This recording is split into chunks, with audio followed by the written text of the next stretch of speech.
Hello, it's Ruby and welcome back to another university vlog. Today is Thursday and it's 7:30 in the morning. I'm just popping to the shops to get some more dairy-free milk because we're out. I also want to say a huge thank you to the sponsor of today's video, which is Karma, an app and Chrome extension that helps you to save money online.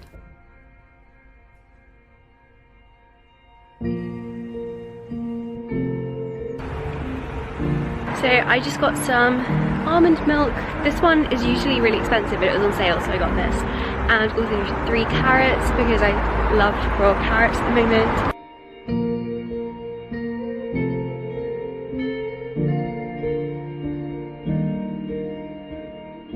The porridge always looks nice. Weetabix look a bit. So yours looks nice because it looks like porridge.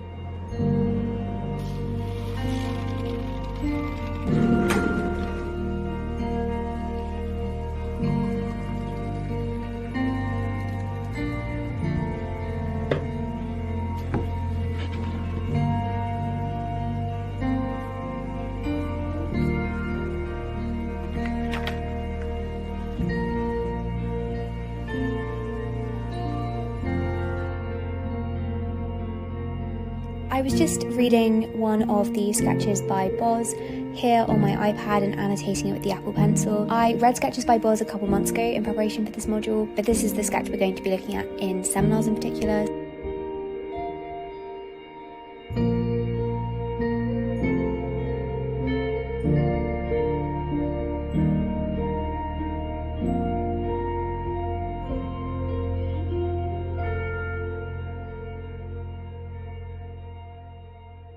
So I have actually got parcels to open and I'm going to open them with you.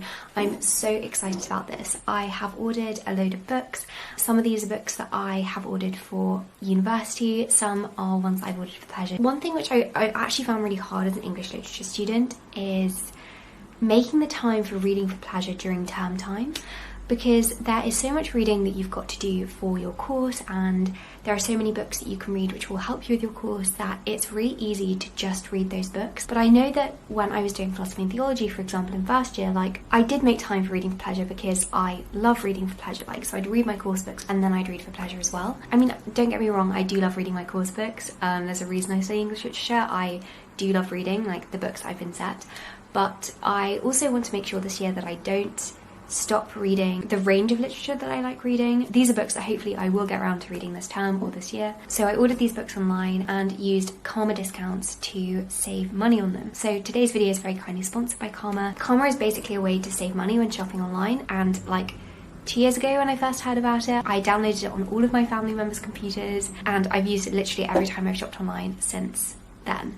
So I'm really excited to be working with them. I just want to note that the books that I bought today, I managed to get 5% off my order with Hive using a Karma discount. I also have a list of books I'm intending to buy saved on Karma, and I got a notification that a load of these books were on sale from Blackwell's, so I also bought some books from them. Karma really can tangibly save you money, and it's also so easy to use. It's genuinely so easy to download and start using Karma.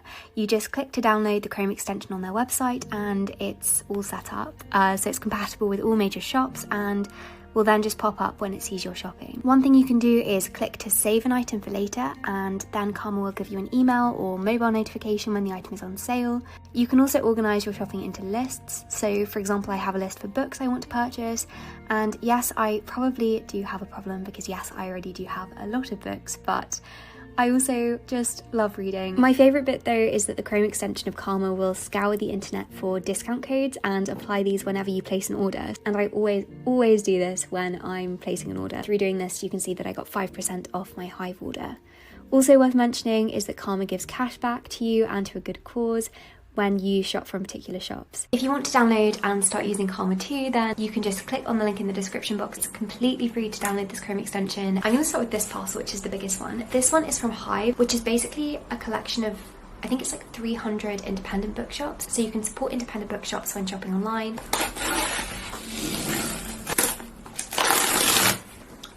I'm so excited about this. So the first book I've got here is Emily Dickinson's Letters, and This is an Everyman's Library Pocket Poets edition. I love these collections so much. I have the Four Seasons one, which I've raved about so much. They're just always very well curated anthologies. I am potentially going to be looking at Emily Dickinson's letters for my dissertation. I'm still not entirely sure, but this is an anthology of some of the best ones, and I thought it would be quite a handy companion. There's a lot to be said for criticising anthologies and what certain publishers and editions choose to include in those anthologies. The first collection of Emily Dickinson's letters, which is the one that I read front to back, like dubbed her full collected works, was actually deemed really biased and kind of has received a lot of criticism because it didn't give an accurate representation of her letters. And so in particular, I'm really excited to see how they've ordered the letters, whether they've done it thematically, depending on like kind of who she's writing to chronologically. It looks like they've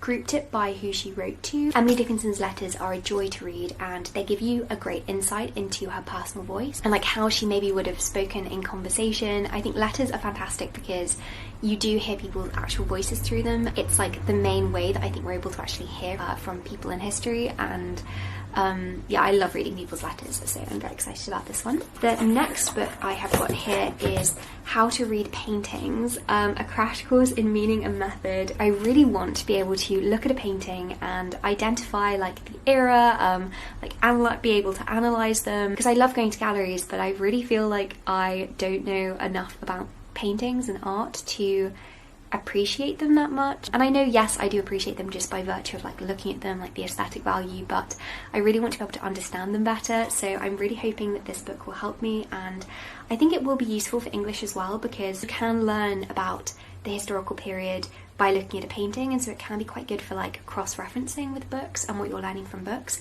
Especially I'm doing a life and death module this term, which is very like context focused, and so hopefully being able to analyse early modern paintings will help me with that. But I'm so excited for this, and it's also so beautiful, like look at all those paintings. The next thing, this book of essays by Virginia Woolf, Genius and Ink, Virginia Woolf on How to Read. It says, in this artfully created volume of originally anonymously published pieces, here is Woolf unbound, taking on the classics of literature with her fearsome wit and intelligence. The weirdness of Elizabethan plays, the pleasure of revisiting favourite novels, the supreme examples of Charlotte Bronte, George Eliot, Thomas Hardy and Joseph Conrad. All are here in essays that offer a glimpse into the thinking behind Woolf's work. Yeah, I'm really excited to read this. I love Virginia Woolf's essays. I haven't actually read any of her books apart from The Waves, but I've read a load of her essays, and I might even go as far as to say that she's my favourite essayist. So the next book here is Oscar Wilde and Wild Anna, a compendium of previously ungathered anecdotes, epigrams, asides and accounts, and I saw this in Hatches the other week and I was so intrigued by it, so I'm so excited that I've got it. Of course, Oscar Wilde was renowned in society. Everyone knew about Oscar Wilde. He was this unique character. This is filled with extracts and kind of like people writing on Wilde, and I think this will just give a really cool insight into how Oscar Wilde appeared in London society and how other people viewed him, and then maybe help to understand him as a person a bit more. Also, isn't this just beautiful? And then the final book I have in this high parcel is Circe by Madeline Miller. I read Song of Achilles last month and I just adored it. I loved her writing style so much. It's like reading poetry. I don't want to say visceral, it's like corporeal though. Like there's such an emphasis on, like, it's tactile, that's the word. And I kind of love that it's not plot focused. Like I really love books that aren't plot focused when the writing focuses on individual moments. The Song of Achilles was a retelling of the myth of Achilles, and this is a retelling of Circe. I don't know that much about the Greek myths, so with Song of Achilles I learnt about them as I was reading, so I'm sure I'll be able to do the same here. I also really wanted to get the hardback of this because the hardback is just gorgeous. Like, oh my gosh. Whoa. I did not know that that's what it looked like under the duster.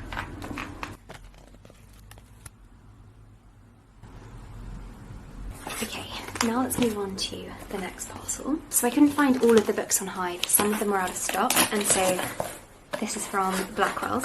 Oh my gosh, this book is so beautiful. So my friend Isabella Athena, you might watch her on YouTube, she has a wonderful channel. She recommended this book to me last time we were video calling, The Scarlet Pimpernel by Baroness Orczy. This edition is beautiful. It's the Everyman's Library Children's Classics.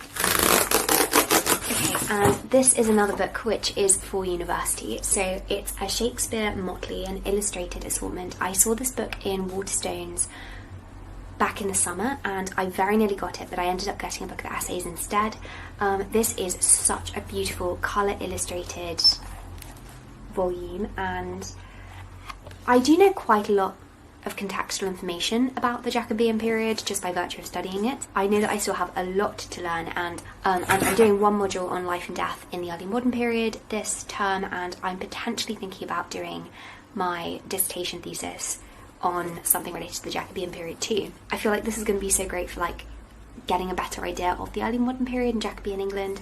The really cool thing about this is it's like separated, it's like a dictionary. It goes through the alphabet, and so you've got like O for Ovid, for every letter. It basically just teaches you about something fun and contextual and unique, and I genuinely cannot wait to read this because I find the Jacobean era so fascinating. Like, it's the early modern period, it's the beginnings of the modern period, and it influenced the present day so much, so it's so cool to learn about it. And then the final book is from Waterstones, and this is a book I wanted to get for months. I'm so excited that I ordered it, and I think this is the first one I'm going to read.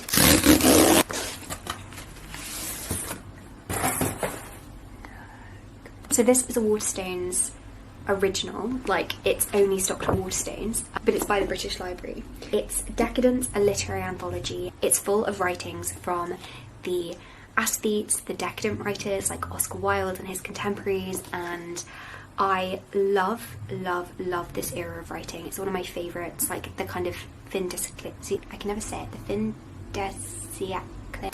Separated into sections as well, so this one's on death, spirituality, and it's illustrated too. Oh, I can't wait to read this. Like, I love anthologies like this where you can just dip into them, and you don't have to kind of like commit to reading something longer. You just kind of fancy something of this genre, and so you can just like dip in. So I'm so excited for this. And yes, using Karma again with the Waterstones, I was able to get a discount, which was fantastic.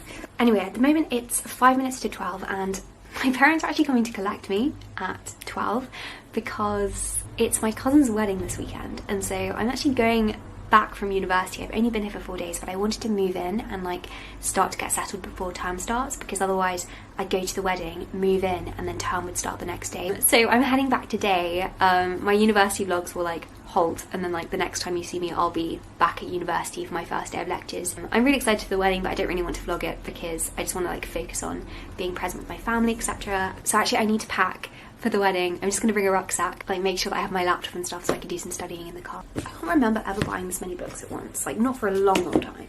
Before lunch, Blakeney and I had a study session. We just went through the Dickens seminar questions that we've been set for that week and had like an hour-long discussion, and then I did a little bit of washing up before heading to town.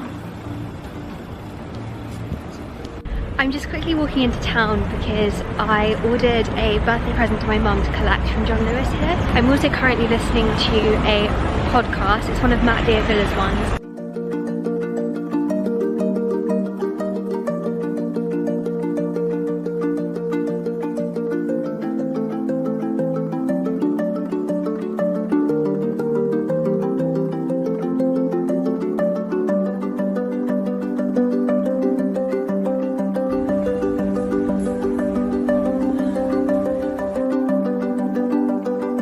When I got back, I did some more preparation for my life and death module. We have this live Q&A session every Monday, which is really cool. Like, I think it's a great thing for lecturers to offer. So we just have to send out questions based on the reading and the lecture material the weekend before. And so I just went through my notes and came up with 3 questions and emailed those over. And this did actually take quite a while because I had quite a lot of questions.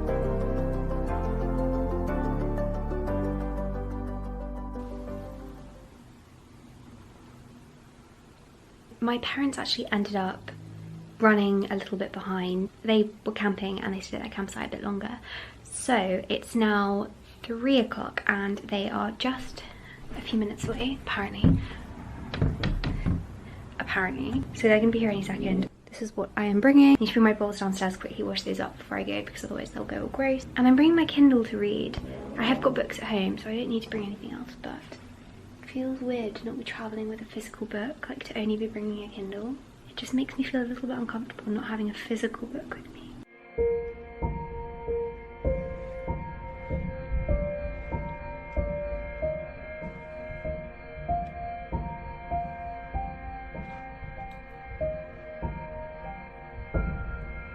My parents collected me in the camper van, like they'd taken me down before. They'd basically gone camping for those days that I was in Exeter because they wanted to go on a little holiday, the two of them anyway, and it actually ended up working out quite well because obviously like the area around Exeter, rural Devon, is really, really beautiful. And in the camper van, I edited a video and also did some studying. I read 3 critical essays that I was set to read for my Charles Dickens module and just like annotated those, wrote up notes.